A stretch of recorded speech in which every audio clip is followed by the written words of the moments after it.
Mga kaibigan, welcome back. Napakaganda ng pag-uusapan natin kay Kai Sotto. Tuloy papunta ng Amerika. At pag-uusapan din natin ang kanyang NBA plans ayon sa source at coach team na may sinabi sa kanya kagabi sa pathway na tatahakin ito patungo ng NBA. Simulan po natin sa napakagandang balita. Congratulations sa iyo Kai Sotto at Rere Madrid. Magkakabibi na po sila mga kaibigan. Napakagandang blessings to. And I'm sure talagang napakarami pang paparating sa kanila. So ngayon pag-usapan po natin si Kai kasi NBA draft na po ngayon hanggang bukas. So after week lang mga kaibigan, Summer League na. So wala pang lumalabas na confirmation kung maglalaro nga itong si Kai dito sa Summer League o hindi. Kasi mga kaibigan, sabi ni Coach Tim, di ba sa mga news, mag-Summer League daw si Kai. Pero nalaman ko din mga kaibigan sa legit source natin na may posibilidad na hindi makalaro si Kai. Baka daw hindi makalaro sa Summer League. Pero mga kaibigan, isa lang ang sigurado. Yung plano niya para makapasok dito sa NBA, hindi nagbabago yun. Mga kaibigan, ito po pala yung nasagap ko.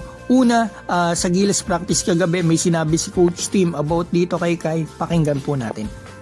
Kai is working on his plan to go to the NBA, so we're not going to interfere with that as well. If he could be here, I think he'd be here, but he's got other plans, trying to go to another path along the NBA. So it's too bad because Kai would make an incredible difference and really give us a chance. But we just got to go with the people we have, and we expect to put up a good fight with who we have.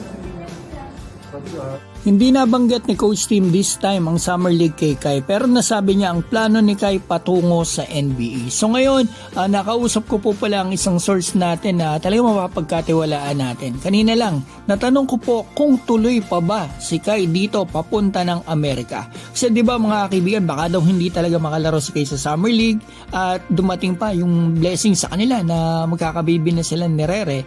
Mga kaibigan, nasagot po sa akin ng source ay yes, mga kaibigan. Sigurado po yan. Tuloy na tuloy si Kai pupunta ng Amerika. Mark my word mga kaibigan. Hindi po magkakamali yan. Abangan nyo sa news. Pero ang tanong, bakit pupunta si Kai ng Amerika? Hindi ko po ito tinanong sa source natin mga kaibigan kasi ayokong pangunahan yung kampo ni Kai Sotto this time. Pero tiyak na ito po ay pathway patungo sa NBA. Hindi ko alam, baka sakali mga kaibigan, baka last minute changes, baka makapaglaro pa sa Summer League o baka mamaya merong NBA workout, NBA camps o tryouts, G League, mga ganyan, or NCAA.